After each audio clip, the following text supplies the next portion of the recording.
Hi guys, it's Miss Malloy. I'm back with Freak the Mighty, Chapter 3, American Flyer. Okay, back to the Down Under, right? My room in the basement.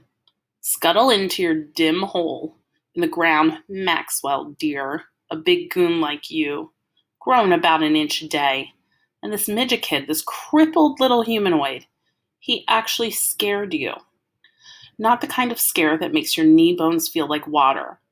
More the kind of scare where you go, whoa, I don't understand this. I don't get it.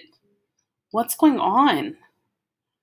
Like calling me Earthling, which by itself is pretty weird, right? I already mentioned a few of the names I've been called, but until the robot boy showed up, nobody had ever called me Earthling. And so I'm lying on my mattress there in the great Down Under, and it comes to me that he's right. I am an Earthling. We're all of us Earthlings, but we don't call each other Earthling. No need, because it's the same thing that in this country we're all Americans. But we don't go around to people and say, "Excuse me, American, can you tell me how to get to the nearest 7-Eleven?" So I'm thinking about that for a while, lying there in the cellar dark, and pretty soon the Down Under starts to get small. Like the walls are shrinking. And I go up the bulkhead stairs into the backyard and find a place where I can check it out. There's this one scraggly tree behind Little Freak's house, right? Like a stick in the ground with a few wimped out branches. And there he is, hardly any bigger than he is, any bigger now that he is in daycare, was in daycare. And he's standing there waving his crutch up at the tree.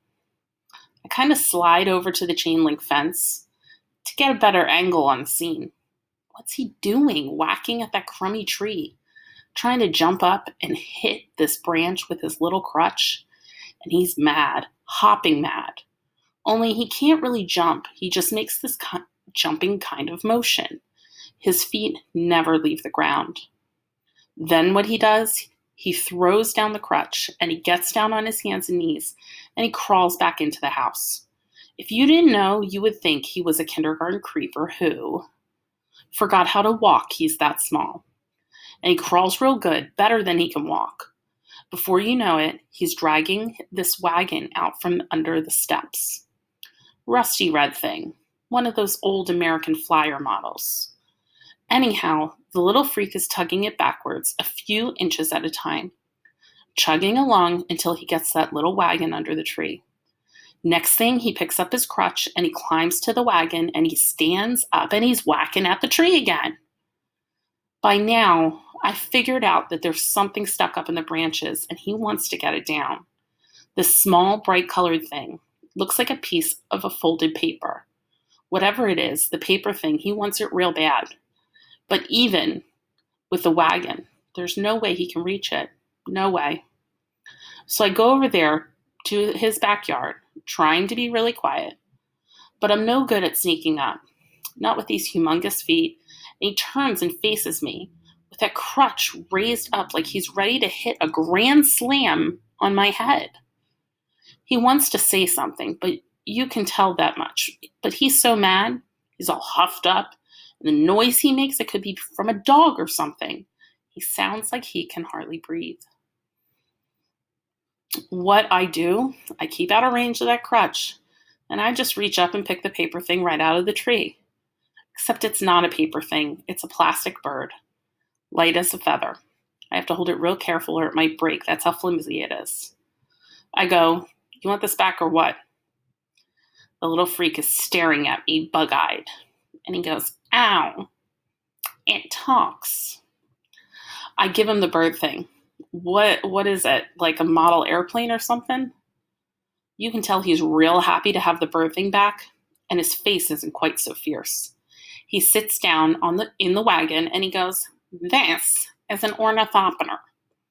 An ornithopter is defined as an experimental device propelled by flapping wings. Or you could say that an ornithopter is a big word for a mechanical bird." That's how he talked, like right out of the dictionary. So smart you can hardly believe it. While he's talking, he's winding up the bird thing. There's this elastic band inside and he goes, "Observe and be amazed, Earthling." And then he lets it go, and you know what? I am amazed because it does fly, just like a little bird, flitting up and down and around higher than I can reach.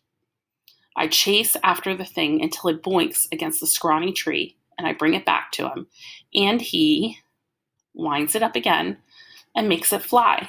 We keep doing that. It must be for almost an hour until finally the elastic breaks. I figure that's the end of the ornithopter, but he says something like, all mechanical objects require periodic maintenance. We'll schedule installation of the new propulsion unit as soon as the fair Guinevere gets in a replacement. Even though I'm not sure what he means, I go, that's cool. You live around here, Earthling? Over there, I point to the house, out the house, in the down under. He goes, what? And I figure it's easier to show him than explain all about Graham and Grimm and the room in the cellar. So I pick up the handles to the American Flyer and I tow him over. It's real easy. He doesn't weigh much.